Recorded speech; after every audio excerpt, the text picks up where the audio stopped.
Hello everyone, welcome to the YouTube channel. And आज हम लोग बात करेंगे ग्रेविटेशन के बारे में। ठीक है, बड़ा इंपॉर्टेंट चैप्टर है। अभी 9th में पढ़ रहे हो, सोचते हो अगर 11th में साइंस लेने का तो फिर पढ़ोगे, तो बहुत ही ज़्यादा इंपॉर्टेंट चैप्टर है। तो देखते हैं न्यूटन बाबा हमारे जीवन में का दुख दर्द तकलीफ छोड़ कर गए इस चैप्टर के साथ। तो एक दिन क्या हुआ, पहले इसकी थोड़ी बैक स्टोरी सुनते हैं। न्यूटन बाबा सो रहे थे, बैठे हुए थे, कुछ तो कर ही रहे होंगे। सेब के पेड़ के नीचे बैठे थे, तो यहाँ से एक सेब जाके इनकी सर के ऊपर गिरा। तो न्यूटन बाबा का दिमाग चकराया। ठीक है भैया, ये कैसे हो रहा है, ये कैसे गिर गया आके सिर के ऊपर। तो न्यूटन बाबा सोच में पड़ गए। तो न्यूटन बाबा ने फिर ग्रेविटी के बारे में बात करी, बड़ी बड़ी गहराई में उतर के गहरी गहरी बातें न्यूटन बाबा ने ग्रेविटेशन के बारे में करी। तो वो सारी बातें इस चैप्टर के थ्रू हम समझने की कोशिश करेंगे। तो हम यहाँ पे पढ़ेंगे ग्रेविटेशन के बारे में। ठीक है, कोई रॉकेट ऊपर कैसे जा पा रहा है, ठीक है, बॉल क्यों नीचे आती है, फिर बाउंस होकर क्यों ऊपर आती है, फिर एक बार के बाद रुक जाती है, क्यों, लॉ ऑफ ग्रेविटेशन क्या कहता है ये लॉ। ठीक है, आर्किमिडीज प्रिंसिपल, बायोंसी फोर्स की क्या होती है, थर्स्ट एंड प्रेशर क्या होता है। तो ये मेजर सारी की सारी पॉइंट हम कवर करेंगे इस चैप्टर में। So let's get started with the gravitation. अगर हम छोटे से भी पत्थर को ऊपर उछालते हैं वो भी नीचे आ जाता है। अगर हम बड़े से पत्थर को भी ऊपर उछालते हैं वो भी नीचे आ जाता है। हम बॉल को ऊपर उछालते हैं वो भी नीचे आ जाती है। हो क्या रहा है, ये क्यों हो रहा है ऐसा। ठीक है, if you release a small stone without pushing it from a height is accelerate to, हाँ, और ऊपर से छोड़ें तो नीचे आ जाएगा। ठीक है, ऊपर छोड़ें तो भी नीचे आ जाएगा। क्या हो रहा है कि हर चीज नीचे आ रही है, क्यों आ रही है। पत्थर जो है, क्या पत्थर को प्यार है क्या पृथ्वी से कि मैं चलूंगा भैया पृथ्वी के पास, ऐसा तो नहीं है ना। तो क्या होता है कि इस यूनिवर्स में कोई भी दो ऑब्जेक्ट हैं जिनका अपना कुछ मास है, वो दोनों आपस में अट्रैक्ट होते हैं बिकॉज ऑफ ग्रेविटेशन।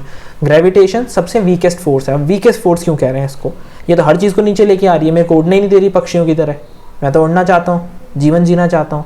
वो एक डायलॉग है ना, एक किसी मूवी का डायलॉग है रणवीर कपूर की कि मैं उड़ना चाहता हूँ, दौड़ना चाहता हूँ, बस रुकना नहीं चाहता। उड़ने ही नहीं दे रही उसको ये, कि ऐसे कैसे उड़ जाएगा तू, नहीं वापस आ। तो ग्रेविटेशन उड़ने नहीं दे रही। अब क्या मतलब है, दो अगर ऑब्जेक्ट हैं, किसी का मास है m1 किसी का मास है m2, इन दोनों के बीच में एक अट्रैक्शन फोर्स है जिसको बोला जाएगा ग्रेविटेशन।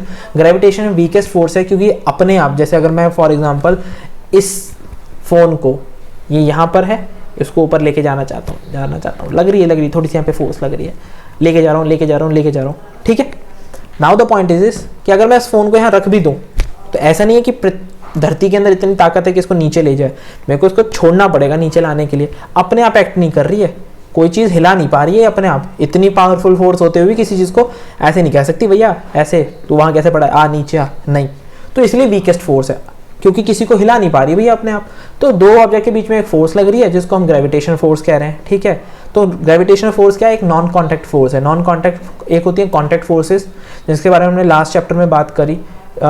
क्या होते हैं कॉन्टैक्ट फोर्सेस, कि जब दो ऑब्जेक्ट आपस में कांटेक्ट में आते हैं। जैसे फॉर एग्जांपल इस फोन को मेरे को उठाने के लिए मसल के कांटेक्ट में आना इसका ज़रूरी है, मेरे हाथ के कांटेक्ट में आना ज़रूरी है, तो ही मैं इसको उठा सकता हूँ। पर ग्रेविटेशन के केस में ऐसा नहीं है। स्टोन को नीचे फेंकोगे तो स्टोन और अर्थ आपस में कांटेक्ट में नहीं है, फिर भी ये फोर्स अप्लाई हो रही है। स्टोन को ऊपर फेंकोगे तो भी ये फोर्स अप्लाई हो रही है। फुटबॉल को लात मार के हवा में उड़ा दोगे तो भी ये फोर्स, फुटबॉल और जब हवा में बॉल है तब तो वो अर्थ के कांटेक्ट में नहीं है ना, यानी कि नॉन कॉन्टैक्ट फोर्स का एग्जांपल है आपकी ग्रेविटेशन फोर्स।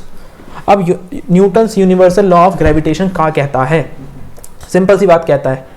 ठीक है, हर ऑब्जेक्ट जिसका मास है आपस में अट्रैक्ट होगा।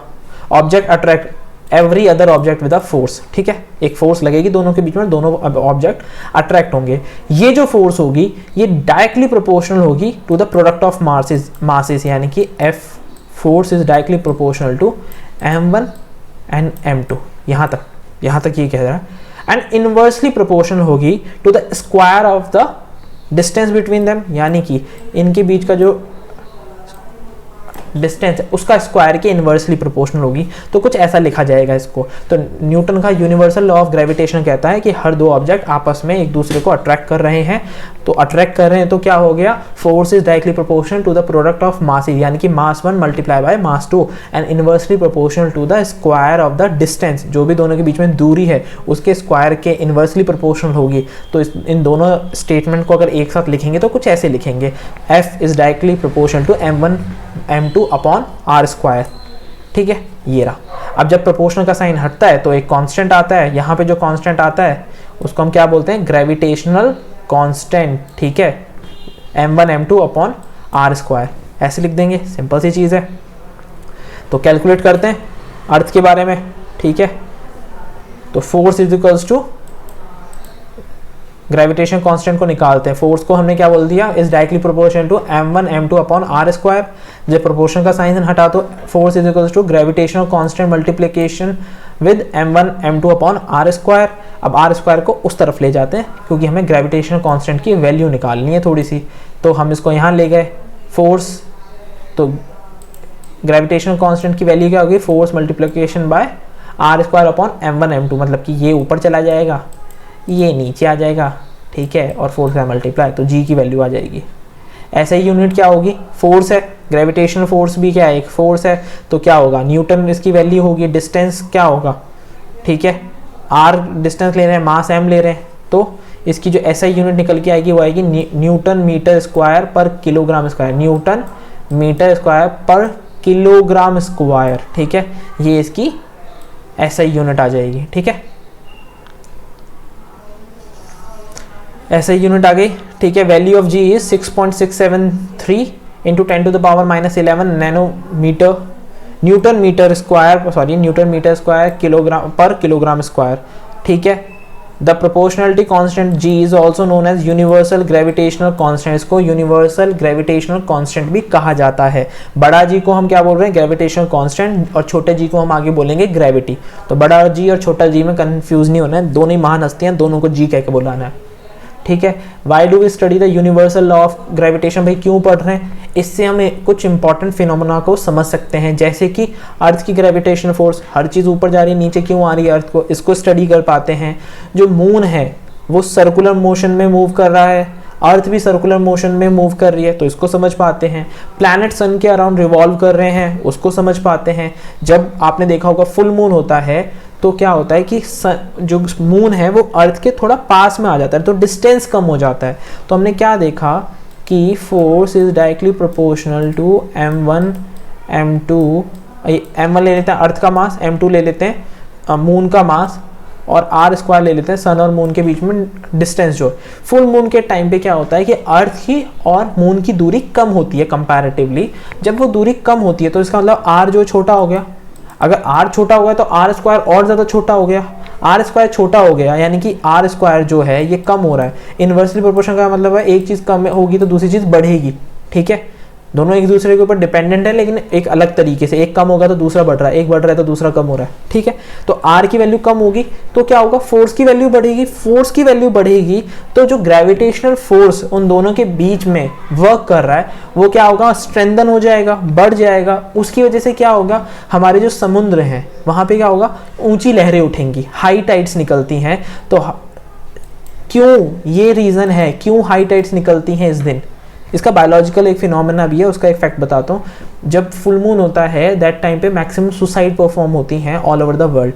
क्यों होती है मैक्सिमम सुसाइड, क्योंकि our body is made up of 70% water and हमारी बॉडी के अंदर कई सारे इमोशंस होते हैं। वो इमोशंस क्या है, बेसिकली हमारी बॉडी के अंदर ही है ना इमोशंस, तो नेगेटिव इमोशंस भी होते हैं, तो कहीं और तो जाते नहीं है, बॉडी में स्टोर होते रहते हैं। तो जब ग्रेविटेशनल फोर्स ज़्यादा हो जाता है अर्थ के ऊपर तो बॉडी के पानी पे तो इफेक्ट आएगा। जब ओशन के पानी पे इफेक्ट आ रहा है, we are made up of 70% of water, तो इसलिए हमारे इमोशंस बहुत ज़्यादा बाहर निकलते हैं। इसलिए फुल मून वाले दिन बहुत सारे लोग उदास फील कर सकते हैं, डिप्रेस फील कर सकते हैं, एंशियस फील कर सकते हैं। तो इसीलिए हमारे एस्ट्रोलॉजी के अंदर या फिर हीलिंग के अंदर बात करी जाती है कि उस दिन आप मेडिटेट करो, उस दिन आप बैठ के पूजा पाठ करो, थोड़ा मंत्र जाप कर लो, भगवान को सूर्य नमस्कार करा हो, सूरज को पानी चढ़ाया हो, सो दैट कि आप थोड़े कंफर्टेबल रहो। तो this is a fact and ये हमारे बायोलॉजिकली भी हमें इफेक्ट करता है। अब हम आते हैं वापस से फिजिक्स पे। तो ये एक रीज़न है जिसकी वजह से हाई टाइड्स कॉज होती हैं, ठीक है।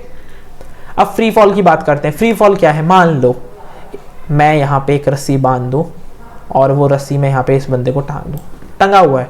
अब टंगा हुआ है तो कैसे टंगा हुआ है कि ऊपर भी एक फोर्स एक्सर्ट हो रही है इस रोप के ऊपर और नीचे से ग्रेविटी इसको खींच रही है, तो इसलिए बैलेंस हो गया तो टंगा हुआ है। लेकिन हम कुछ खुराफाती करते हैं, रस्सी काट देते हैं, अब ऊपर कुछ नहीं है, अब ये नीचे गिरना शुरू होगा। इसको बैलेंस करने के लिए कुछ नहीं है, अब ये सीधा अर्थ की ग्रेविटी के अकॉर्डिंग नीचे नीचे नीचे नीचे आता जाएगा। इस तरीके के ऑब्जेक्ट जब फॉल होते हैं तो इनको ऐसे, जब एक कोई भी ऑब्जेक्ट फॉल होता है तो उसको फ्री फॉल कहा जाता है। Whenever an object falls toward the earth there is an acceleration associated with the movement of the object. This acceleration is called acceleration due to gravity. कोई और फोर्स काम ही नहीं कर रही है, हाँ एयर रेजिस्टेंस है वहाँ पे, बट हम मोटा मोटा क्या देख रहे हैं कि गिर रहा है, वो आराम से गिर रहा है, मस्त मजे में, अर्थ की ग्रेविटी के अकॉर्डिंग गिरा जा रहा है। बनी तो उड़ना चाहता था ना, नैना रोकना मत, मैं उड़ना चाहता हूँ, भागना चाहता हूँ, दौड़ना चाहता हूँ, उड़ना चाहता था, ग्रेविटी का नीचे आ, तेरे को फ्री फॉल समझाती हूँ, तो नीचे बुला लिया। इसको छोटी चीज़ से डिनोट करते हैं, ऐसा यूनिट होती है मीटर पर सेकंड स्क्वायर। माँ, हम क्या जानते हैं? माँ को जानते हैं, बस मम्मी को ही जानते हैं हम। तो फोर्स को क्या बोलते हैं? मास इनटू एक्सीलरेशन।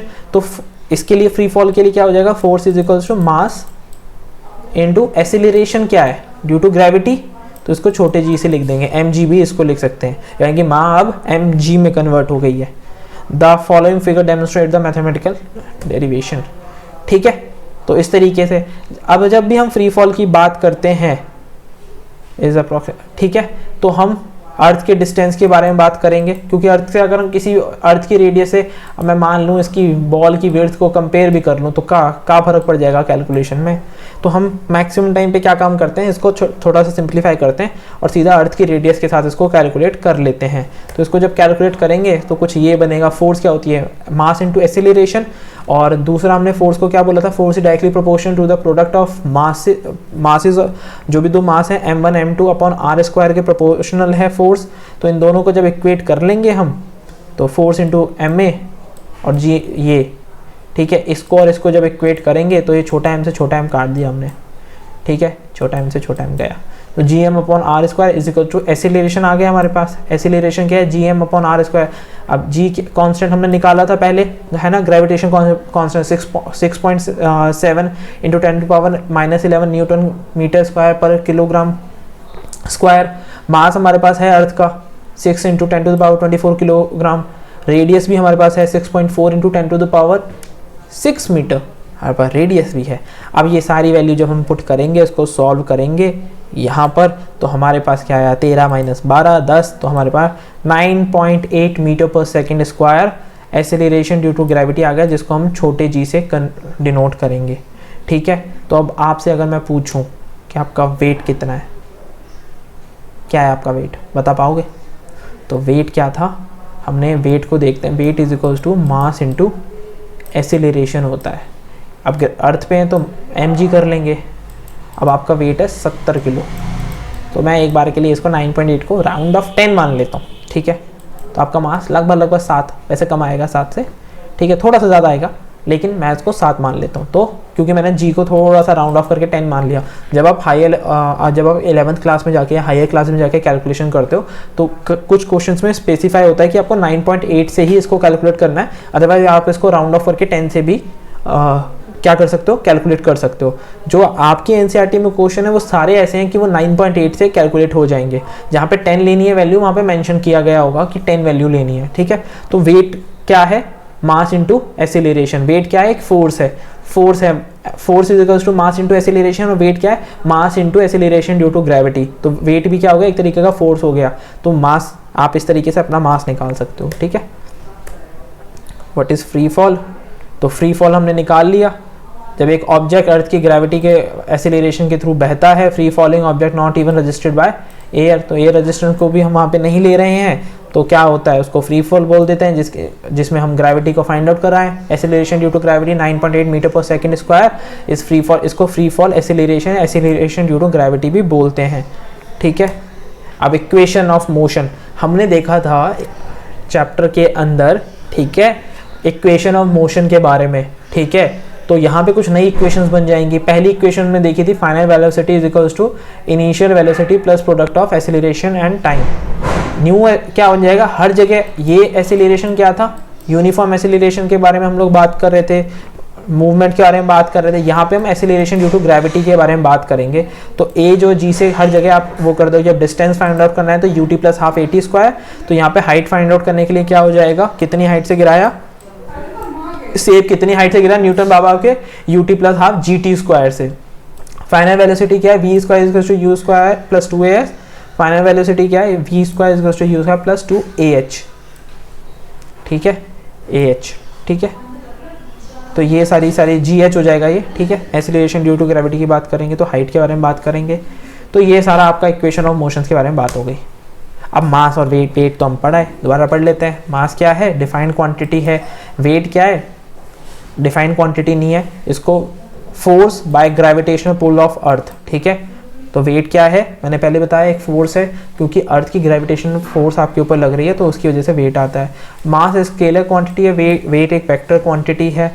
मास हमेशा कांस्टेंट रहेगा, वेट वेरी कर सकता है, डिपेंड, क्योंकि किसके ऊपर डिपेंड कर रहा है, ग्रेविटेशनल फोर्स ऑफ अर्थ के ऊपर। मास कभी जीरो नहीं हो सकता। Weight can be zero at places जहाँ पे, अब मान लो मास इंटू एक्सेलरेशन है, अब एक्सेलरेशन को जीरो कर दूँ तो मास भी तो जीरो हो जाएगा। किसी ऐसी जगह पे ले जाऊँ जहाँ पे ग्रेविटेशनल फोर्स है ही नहीं, तो इंटू जीरो, तो वेट क्या हो जाएगा, वहाँ पे जीरो वेट आएगा आपका, ठीक है। मास को m से डिनोट करते हैं, वेट को कैपिटल W से, एंड ये हमने बात कर ली। मास की क्या होती है यूनिट, किलोग्राम, और वेट की यूनिट क्या होती है, फोर्स है, तो इसकी यूनिट होगी Newton. Weight of an object on moon, अब मून के ऊपर कितना वेट होगा, यहाँ तो हमने निकाल लिया। मान लो यहाँ पे आपका वेट है 60 kg, मून पे वेट रह जाएगा 10 किलो। क्यों, देखते हैं, ठीक है। 1/6 हो जाता है वहाँ पे, देखते हैं कैसे। वेट ऑन मून, ठीक है, ये वेट है, फोर्स है, फोर्स के बारे में बात करें, Gm1 m2 upon r square, radius हो गई। Mass of earth, mass of moon, radius of earth, radius of moon. तो इसको अप्लाई कर देंगे पूरे को, जी से जी कट्टी मार देंगे, ठीक है। इसको जब अप्लाई करेंगे तो r ये कट जाएगा, क्रॉस मल्टीप्लिकेशन में चला जाएगा। ग्रेविटेशन कांस्टेंट को हम लोग एक बार के लिए कट डाउन कर देंगे, तो कुछ ऐसी इक्वेशन आएगी, mass of moon multiply by radius of earth का जो रेडियस है उसका square divided by mass of earth and radius of moon का स्क्वायर। इसको जब इक्वेट करेंगे तो that is around 1/6। The weight of an object on moon is 1/6 of the weight of on the earth. अगर आपका 60 kg wait है तो वहाँ कितना हो जाएगा आपका 10, ठीक है। तो वेट क्या है, चेंज हो जाएगा आपका मून पे जाके। तो वेट को हम न्यूटन में बात कर रहे थे, 60 न्यूटन, यहाँ वहाँ पे जाके 10 न्यूटन रह जाएगा। 1/6 ग्रेविटेशनल फोर्स कम हो गई तो वेट भी कम हो गया। तो आपका वेट किसके ऊपर डिपेंड कर रहा है, ग्रेविटेशनल फोर्स पे। क्यों, क्योंकि फोर्स किस पे डिपेंड करती है, एक्सेलरेशन पे, ठीक है। तो W इज टू mg, जी क्या है, ग्रेविटी के बारे में बात हो रही है। जब ग्रेविटी कम हुई तो वेट भी कम होगा, जब एक्सेलरेशन कम हुआ तो फोर्स भी कम होगी। सिमिलरली कह सकते हैं कि मून के ऊपर जब आप जाओगे तो आपका वेट इस तरीके से 1/6 है वहाँ पे आपका ग्रेविटी, तो इसलिए वहाँ पे वेट भी 1/6 रह जाएगा। थर्स्ट क्या होता है, अब ये देख लेते हैं। The force that acts in the perpendicular direction is called thrust. जो परपेंडिकुलर डायरेक्शन में काम करे फोर्स वो thrust. It is similar to force applied to an object, it is a vector quantity. तो जो परपेंडिकुलर फोर्सेज होते हैं thrust. Pressure, the force that act per unit area, per unit force upon area के बारे में बात करेंगे तो उसको क्या बोल देंगे, पर यूनिट एरिया में कितनी फोर्स लग रही है उसको हम प्रेशर बोलते हैं। It is thrust per unit area, ठीक है। अगर परपेंडिकुलर लग रही है तो thrust per unit area. Pressure is denoted by P, इसको F अपॉन A बोला जाता है, यानी कि न्यूटन पर मीटर स्क्वायर, या पास्कल इसकी जो यूनिट है, तो पास्कल के अंदर इसको बोला जाता है, ठीक है। Now we will talk about buoyancy. तो whenever an object is immersed in water, जब भी किसी ऑब्जेक्ट को पानी के अंदर डुबोया जाता है तो वो कुछ हद तक डूबेगा या पूरा डूबेगा, जितना भी वो डूबेगा, ठीक है। जितना वाटर वो डिस्प्लेस करेगा, जितना फोर्स वो वाटर के ऊपर लगा रहा है उतनी ही नीचे से बायोंसी फोर्स भी लगेगी। Whenever object is immersed in liquid, the liquid exerts a buoyant force और up thrust in the opposite direction. अगर ऊपर से डुबाया तो अप थ्रस्ट लगेगा, बायोंट फोर्स लगेगी ऑफ द ग्रेविटेशनल फोर्स, यहाँ, ठीक है, ग्रेविटेशनल फोर्स के। अब ये नीचे आना चाहेगा क्योंकि ग्रेविटी खींच रही है, लेकिन पानी क्या है, फ्लूइड है, फ्लूइड की क्या है, बायोंसी है, बायोंट फोर्स है तो इसको रजिस्ट करेगा। इसको बोला जाएगा force of buoyancy. It depends upon the density, density के ऊपर डिपेंड करेगा कि कितनी डेंसिटी है, किस फ्लूइड के अंदर है, उसके ऊपर डिपेंड करेगा। Therefore an object is able to float in water when the gravitational force is less than the buoyancy force. अगर बायोंसी फोर्स ज़्यादा हो गई और ग्रेविटेशनल फोर्स कम हुई तो क्या करेगा ऑब्जेक्ट, आपका मस्त तैर कर आएगा। सिमिलरली एन ऑब्जेक्ट, और अगर ग्रेविटेशनल फोर्स ज़्यादा हो गए बायोंसी फोर्स से तो धम नीचे आके बैठ जाएंगे भाई साहब और डूब जाएंगे। अब डेंसिटी की बात करते हैं तो सॉलिड की डेंसिटी सबसे ज़्यादा, लिक्विड की कम, गैस की कम। क्यों? मॉलिक्यूल्स के। अब डेंसिटी किस चीज़ पे डिपेंड कर रही है कि मॉलिक्यूल किस तरीके से इनके आपस में, इनका कॉन्स्टिट्यूएंट कैसे है, इनका स्ट्रक्चर कैसे बना हुआ है। तो density is mass per unit volume is called density. अगर m मास है और v क्या है, वॉल्यूम है, तो this is mass upon volume is density. तो अब बात करें रिलेटिव डेंसिटी की, कि जब हम the ratio of density of substance that of the density of water is called relative density. Relative का क्या मतलब है, किसी चीज़ के रेफरेंस में बात कर रहे हैं। तो वाटर की डेंसिटी के रेफरेंस में जब हम अदर चीज़ों की डेंसिटी की बात करते हैं, जैसे ऑयल क्या है, पानी के ऊपर तैर जाता है, लेकिन हनी क्या है, पानी के अंदर डूब जाता है। तो ये जो जब हम इस तरीके से किसी के रेफरेंस को लेकर फिर डेंसिटी की बात कर रहे हैं तो वहाँ पे हम लोग उसको रिलेटिव डेंसिटी बोलते हैं। इसकी कोई यूनिट नहीं होती, it has no unit as it is a ratio. Unit क्यों नहीं होती? ठीक है, क्योंकि दोनों का, अब जब हम मान लो फोर्स अपॉन फोर्स कर दें तो 10/20 कर दें तो फोर्स अपॉन फोर्स तो कट जाएगा ना। तो ऐसे ही मास अपॉन वॉल्यूम है ये, वो भी मास अपॉन वॉल्यूम है, तो यूनिट दोनों की कट डाउन हो जाएगी, तो सिर्फ रेशो बचेगा, इसकी कोई यूनिट नहीं होती। आर्किमिडीज प्रिंसिपल क्या कहता है, if it state when a body is fully or partially immersed in liquid it experience an upward force that is equal to the weight of the fluid displaced by it. यानी कि किसी भी object को जब आप पानी में डाल देते हो, या तो वो आधा जाएगा या पूरा जाएगा, जितना भी वो ऑब्जेक्ट डूबा है उसने जितना वाटर डिस्प्लेस किया है वहाँ पर, उतना ही फोर्स, उतने ही वेट का फोर्स उसके ऊपर अप्लाई हो रहा होगा। ठीक है, यहाँ पे जैसे कि आप देख रहे हैं कि यहाँ पर ऑब्जेक्ट है, इसके अंदर कुछ 40 दिखा रखा है। अब यहाँ पे नीचे गया तो इसने, मान लेते हैं यहाँ पे इतना वॉल्यूम जो है डिस्प्लेस किया है, तो इसका वेट जो है अब कम आ रहा है। क्यों? क्योंकि नीचे से बायोंसी फोर्स लग रही है। रिलेटिव डेंसिटी इसको पता लगाने के काम में आता है। ठीक है, designing of ships and submarine के अंदर ये कॉन्सेप्ट काम करता है। Hydrometer and lactometer are made up on this principle. अब वहीं आप एक चीज़ देखिए, अगर आप लोहा लेते हो, कील ले ली है ना, लोहे से बनी कोई भी चीज़ ले ली, एक बकेट पानी लेना, उसमें डाल देना, क्या होगा? डूब जाएगा। वेयर एज जो बड़े बड़े आयरन से बने हुए, स्टील से बने हुए जो शिप होते हैं, वो क्या काम करते हैं? आराम से तैरते रहते हैं। भाई क्यों? ऐसा क्यों? Because of this principle. जितना वाटर आप डिस्प्लेस करोगे उतना ही आपको नीचे से बायोंसी फोर्स मिल जाएगी, तो वेट कम आपको लगता है। ठीक है, तो ये होता है आपका ग्रेविटेशन चैप्टर कंप्लीट।